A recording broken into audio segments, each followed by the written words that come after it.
Hello friends, after reading around 12,000 pages and spending more than 300 hours over a span of 80 days in the world Robert Jordan created, I am embarking on a daring quest, a critical deep dive into the legend, the titan, the one and only Wheel of Time series. Let's unveil the pages right after the intro.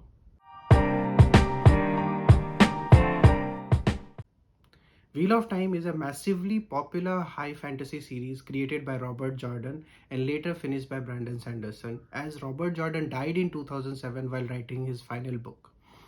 For those of you who might be worried about the change of pen that happened in this series, let me assure you that Sanderson did an amazing job and based his work completely on Robert Jordan's notes.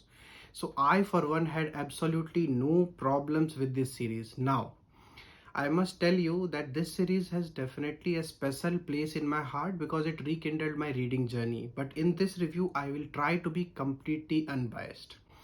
The basic premise of this book is that there is a antithesis to creator who creator had locked away in a prison at the beginning of time. Antithesis is called the Satan or the Dark One, and its prison seals are weakening and his influence on the world is increasing in a dark way. The story starts in the Amonsfield village where an Aes Sedai Moraine Diarmuid arrives with her warder in the search of a young man particularly who the servants of the Dark One are searching. And from there, the story unfolds into a vast and intricate world sprawling across a total length of 15 books. Now, in the beginning of this series, if you have read The Lord of Rings by Tolkien, you may feel that it having the similar fantasy tropes in it, of a coming of an age story, of a journey of young kids to world with a guide or a master. But after initial couple of books, it definitely spans into a story of its own that is absolutely amazing to read through, and Jordan himself admits to the influence Tolkien had on his writing. Now, let's first go over the things that this series does amazingly well, and it is an easy guess for you as this series must be doing something right to captivate so many readers. Firstly, the world building in this series is extraordinary and it is hands down one of the most detailed ever. Robert Jordan crafted a world full of intricate characters and different kinds of beings ranging from channelers of one power to wolves and wolf brothers to ogres to unique dark evil beings such as Mordeth, Ilfin and Elfins and many more such characters, and wove them all intricately into the world that Jordan wrote. Another aspect is the amazing time Jordan spent on masterfully crafting different natures and their unique cultures. I have never read such an incredible incorporation of culture into the book. Culture is always at the forefront of every character and it serves as their source of motivation, their actions, their behavior, their very way of speaking as well. The way Robert Jordan did this as he took elements from real world cultures and amalgamated them into the book. So what happens is you feel that it is very nuanced, it has very good amount of depth in it, and you yourself feel that you are among them. And as such, as a result, it is very believable kind of culture that Robert Jordan created. The other part and aspect is that Robert Jordan went on great length to create detailed maps, different weather conditions, and showing its impact countries and their unique culture in this book.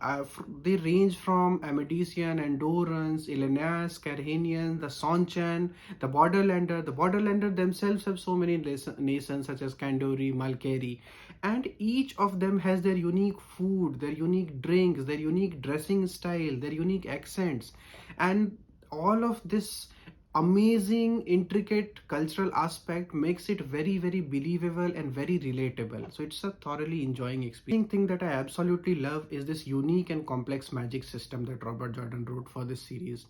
This magic system is divided into male half Sidene and the female half Sidar, and they both originate from the true source. The male source, however, has been tainted by the touch of Dark One during a retaliation by Dark One in a confrontation, and it is not safe to use as the channeler who tried to use the male half goes mad. As such, there is only possibility to use female half of the source, which is safe for uses, and this leads to a very unique power dynamic between the male channelers and the female channelers. Thirdly, The character development in this series is so wonderful. Each character goes through their own character arc, and it is so amazing to witness their growth, their evolution, their changes, and the playoffs that it give you towards the end of this series is nothing sort of extraordinary. While reading this, I felt that even a horse Bella had her own character arc. So this is how much emphasized the character development in this work is by Robert Jordan. You will absolutely enjoy the character work in this. The plot serves to be the fourth most amazing aspect of this series. It is complex, it is full of journeys, it is full of betrayals, it is full of successes and failures, and therefore it keeps the reader hooked onto this series. I will not elaborate on the plot details to keep you free from any spoiler, but trust me, the plot is absolutely amazing. It will absolutely enthrall your reading experience. So, as great as this series is, it is definitely not without its pitfalls. Thankfully, the fandom of Wheel of Time is self aware and accepts the problem with this series, and therefore I can talk safely about the aspects I did not like as much. And firstly, it goes without saying that this series extracts a huge time commitment from its readers. And the massive length of this series can be partly attributed to Jordan's own repetitive style of writing. This style involves explaining and using the same wording again and again.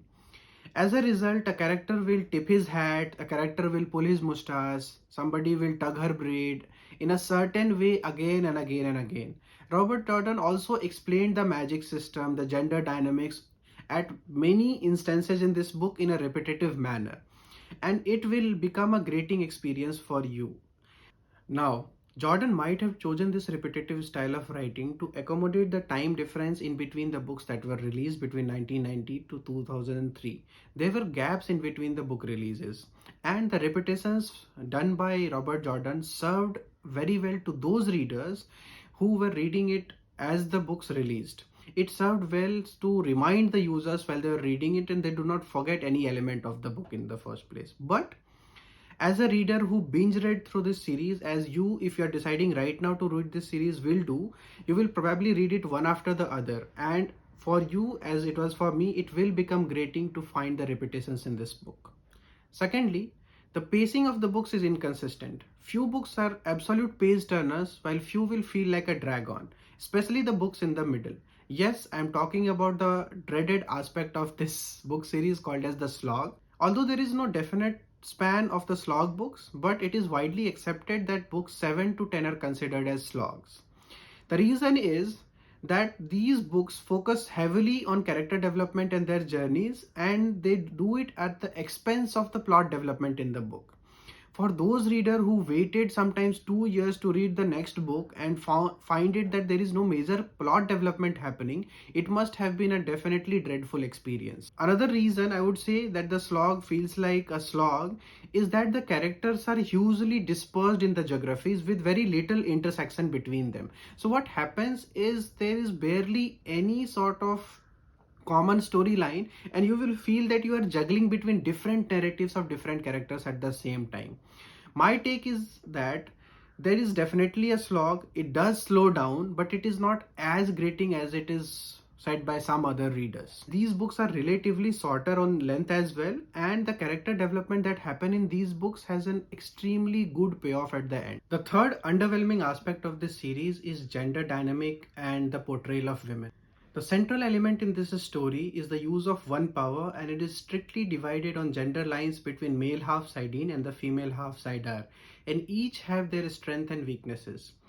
Men and women often feel at odds with each other, and that goes on throughout the book, which becomes a little frustrating at some points in time. Many critics argue that Jordan perpetuated gender essentialism in the books by relying heavily on gender stereotypes. And I also felt the same while reading this book, as the book have very cliched notions which are usually perpetuated. Jordan himself admits to this and tries and correct this later on in the books. Another aspect that is not very good in this book is the way the character's physical description is written. It may feel weird at times for you, and it straight out feel like objectification. Another aspect is the subtle existence of sexism in this book, wherein a female character, even when they have done heinous crimes, will be let go just because they are women. And that feels unnecessary, and it leads to plot unnecessarily going on in different directions. So that is something that I felt like, why is Jordan not just doing what should be done with the characters? But at the same time, when it comes to the question of sexism, let's not forget that book has a sprawling set of highly powerful female characters, and they are absolutely, amazing in their own rights. And they have their own journeys, they completely take their own path, forge their own destinies, and that is amazing to read, especially the character of Egwene. Fourthly, Jordan was not known for writing good romance, and it is reflected in this book series as well. Many a times these will feel unsatisfactory, unnecessary, and forced, and having a clear lack of chemistry and romantic development. Many a times these development will happen in the background of the book, and the reader will be left wondering. So it was clearly an underwhelming aspect of this book. The one bonus element which is highly subjective and it did not grew on me, I did not like it as much, is the way Robert Jordan write combat sequences. He will, instead of describing the combat sequences in detail, he will name the sword forms. So he will write that the character 1 is cutting through the mold, the character 2 is defending with apple cherry blossoms in the wind, and it is completely left to the imagination of readers. I am a huge fan of reading the action sequences in great detail, so I was not fan of this style of writing very easily. It definitely grew on me a little towards the end of the book, but in the beginning it was highly unpleasant experience. Now that I have talked about the good aspect and the bad aspect of this series, okay, bad is a strong word, the underwhelming aspects of this series, the question is that was it worth it for me, and should you read this book series or not? My answer to that question is a big yes. It was absolutely worth it to go on this journey, and there are certain payoffs toward the end that made me jump through my seat so many times. So I thoroughly enjoyed reading this series.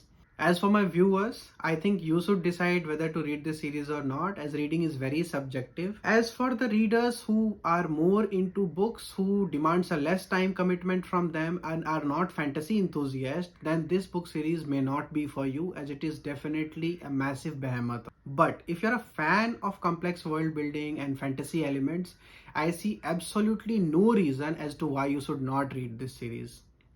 Having highlighted the underwhelming aspect and the good aspect in this book, I can definitely say that the good aspects definitely far outweighs the bad aspect of this series. If you are stuck in the middle of decision making where you are uncertain whether you should read or not, then I would urge you to make a leap of faith and pick this book series up. You will enjoy reading this book series very, very much. I think it was a very long video for me to make. Thank you very much for staying and watching this video till the end if you have. I am certain that you have enormous patience that you have displayed here, and take it from me, if you are decided at all to read this book series, then patience will be your best friend. Please leave your thoughts in the comment section. I love to engage with my viewers and connect with them. If you found this video helpful, then please like it. Consider subscribing to my channel for more such videos and share this video with your friends. Until next time, happy reading to all of you.